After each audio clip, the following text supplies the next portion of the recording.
So, quick question. Do you actually know the exact difference between an owner and a creditor? Because I promise you, your examiner absolutely will. This single distinction is pretty much the entire foundation of corporate structure and accounting.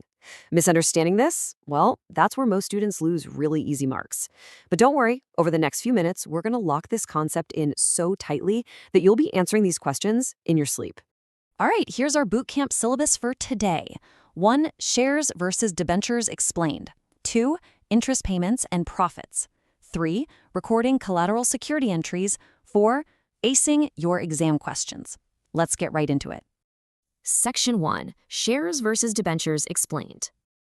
Okay, so the actual legal phrasing under Section 230 of the Companies Act of 2013 is pretty fascinating.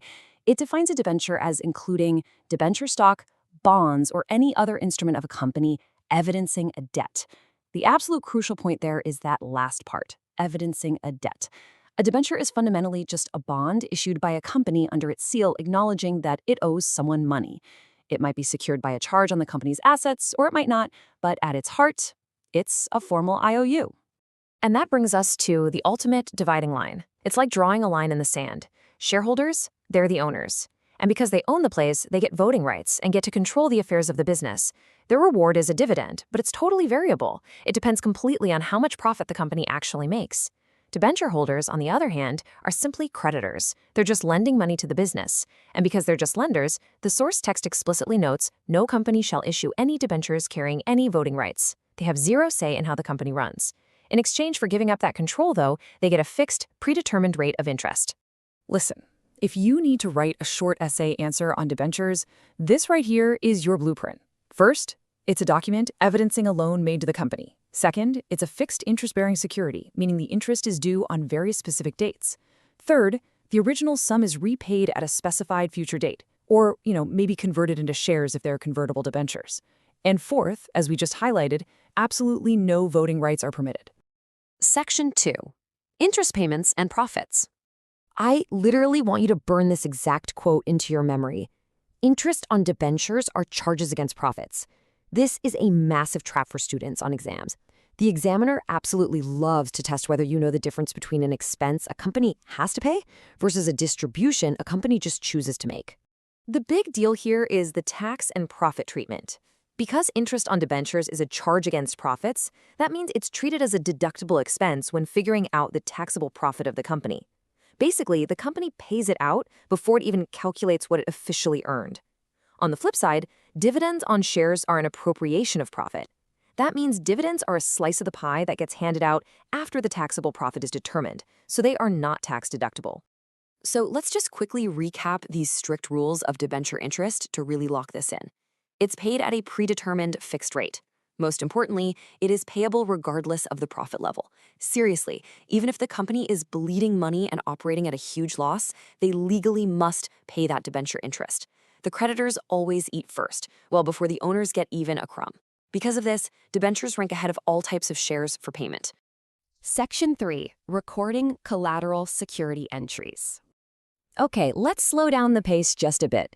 We're going to tackle what is probably the most confusing technical application in your textbook, issuing debentures as collateral for a loan.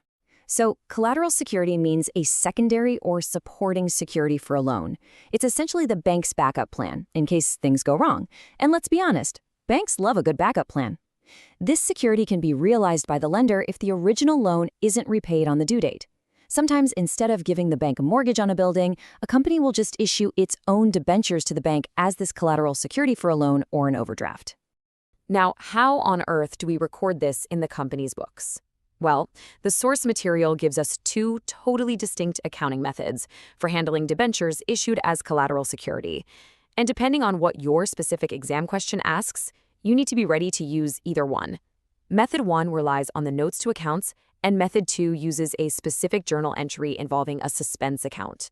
What's absolutely brilliant about Method 1 is just how simple it is. Under this method, you make literally no journal entry in the books at all at the time of issuing these debentures. None. Zero. Instead, you just go to the balance sheet, and in the notes to accounts under your long-term borrowings, you simply add a note right below the secured loan. So for example, it would say bank loan and right underneath it in parentheses, collaterally secured by issue of debentures. It's purely a disclosure. But if the examiner specifically asks for method 2, you're going to have to do a little bit of accounting gymnastics.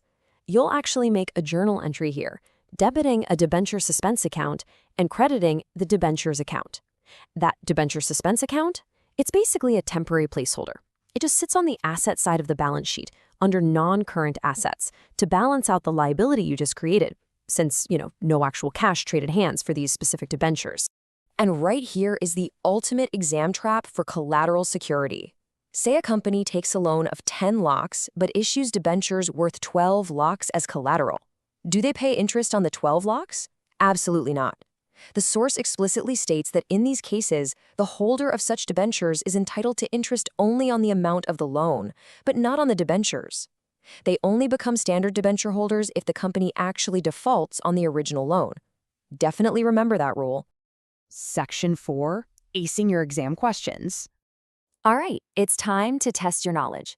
Let's run a quick rapid-fire simulator pulling true or false questions straight from your source material. First up, true or false? Debenture holders are the owners of the company. Think about everything we just talked about in Section 1. What was that fundamental dividing line? The answer is false. Debenture holders are the creditors of the company. They're lenders holding a document evidencing a debt. Shareholders are the actual owners of the company. Honestly, if you get this fundamental concept wrong, the rest of the accounting entries just won't make sense, so make sure this is locked in tight. Okay, let's look at a slightly trickier scenario regarding those strict rules of corporate profit. True or false? If a company incurs a loss, then it does not pay interest to the debenture holders. Think back to that exact quote I told you to burn into your memory earlier. And the answer is false. No way. Even if the company is tanking and incurs a massive loss, it absolutely still has to pay the interest on those debentures. Why? Because it's a charge against profits, not an appropriation of profit. It's a mandatory expense that always ranks ahead of all dividends. Well, we've covered the legal definitions, those incredibly strict rules on interest, and we've totally conquered the trickiest collateral security entries. So, are you ready to ace your corporate accounting test? I'd say you absolutely are. But as you walk into that exam room, I want you to ask yourself one last question. If debentures are so incredibly secure, why do investors ever bother buying shares at all? Think about the power of true ownership and variable returns as you go master these concepts.